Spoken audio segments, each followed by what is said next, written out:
Research shows that one of the nation's favourite tipples, beer, is shedding its old-fashioned image. And some industry experts believe that the spending power of women could be the secret weapon to help make pubs more profitable.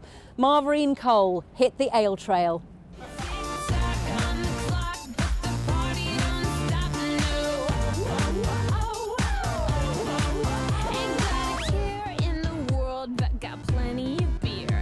Women are big news in certain quarters of the beer industry, with pubs closing down at a rate of around 39 each week. Believe it or not, women could be the key to slowing down that decline.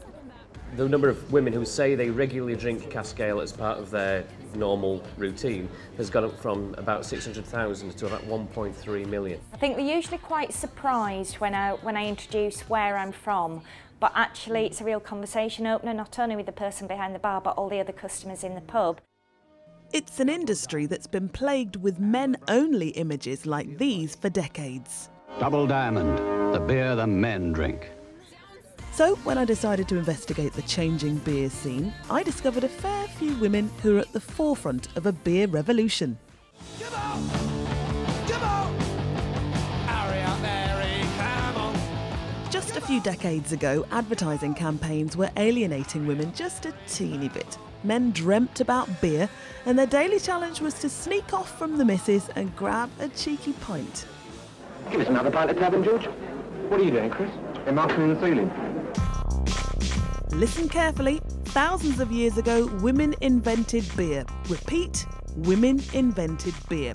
Zoom back to England's Middle Ages, where the female brewer, or alewife, was called a Brewster. Back then, water was impure and led to disease, so women would bake their daily bread, take the leftover yeast and mix it with some other ingredients to create, hey presto, beer. And over the years, beer went from being served amongst family and friends at home to being sold in alehouses and inns, like this one in the centre of Nottingham. They say it's the oldest in England. Certainly we believe that the Crusaders could well have stayed here en route to Jerusalem, and then in the Middle Ages our own most famous son, of course, is Robin Hood, and I'm certain he would have been drinking in the trib. In my quest for more beer knowledge, I headed to Burton-on-Trent, a town with an illustrious brewing heritage and a museum that's a full-on homage to beer, the National Brewing Centre. And it's where I found this beauty. It's a stunning example of how important ale was back in Georgian times. Just take a look at this amazing inscription on the front. This glass is called a rummer. It dates back to 1830, and if you look very closely, there she is, the female Brewster. Now fast forward to Edwardian times, and people had graduated to drinking in ale houses that looked very much like this. All I wanna do is have some fun. I went to meet the owner of an award-winning brewery in Grantham who's taken history to heart. We brew a different beer each month, and we name it after women behaving badly throughout the centuries. We've even sent some out to the States. We sent Jezebel and Matahari out to the States in bottles, so they went down well. So you've come up against some quite old-fashioned attitudes, haven't you? Certainly, in the late 80s, went into a local pub asking for a pint of beer, and the landlord looked me up and down, sort of said, "You're not having a pint, that's not ladylike, you can have a half." So I had to have a half. And times are changing, aren't they? Oh, certainly, yeah. I mean, nowadays women go into pubs more, they're quite happy about that. You can have halves, you can even have a third of a pint. How are you sure that a great tasting ale stays just that when it's served? I went to meet the only woman in Britain who tests cask ale to find out more about her arduous job. The perfect temperature for cask ale to be served at is between 11 and 13 degrees, which is exactly the same temperature that the beer cellar should be kept at. If the beer has got a slight haze on it, slightly cloudy, it can be indicative of a number of things going wrong in the cellar or on the way from the cellar up to the bar. There is particular off aromas that we can pick up in cask ale when it's not good quality.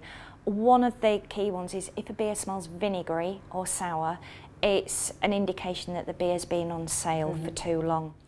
No beer, no cask ale should be completely flat. So what I'm checking for first of all is there is slight carbon dioxide in that beer, which has been created when the licensee has conditioned the beer down in the cellar. So cask ale should always give you a little bit of a tingle on the tongue. Now, the business challenge for many pub managers is to make sure that selling quality ales translates into profit. Since we've been here, we've seen a 15% swing from the lagers and ciders that you normally get towards the cask ale. I think that's because people understand that it's a quality product and it always tastes good here. So now cask ale actually accounts for half of all the drinks we sell. Now, remember those old sexist ad campaigns? Well, I uncovered a movement challenging that old-fashioned behaviour by trying to encourage some beer love, as well as getting women to try beer cocktails. Whose idea was this, putting beer into cocktails? I think some people would, frankly, be a little horrified. It's very much about getting women to choose beer as their drink of choice. We've spoken to over 30,000 women over the last year, so I think we can say that's quite a representative view of women, and found some really interesting facts about women and how they view beer. More and more women are choosing to visit their local pub, and a lot of the things that are really important to women are things that should be, kind of taken for granted. So good service, being able to present a beer menu so women know what beer menu you've got, good food. Women very much go to a place that's got good food, and also just getting the basics right, so having really clean, nice smelling toilets. Every year, an independent school report card of sorts is released about ale, and it's compiled by this man. 1.3 million women drink this stuff on a regular basis.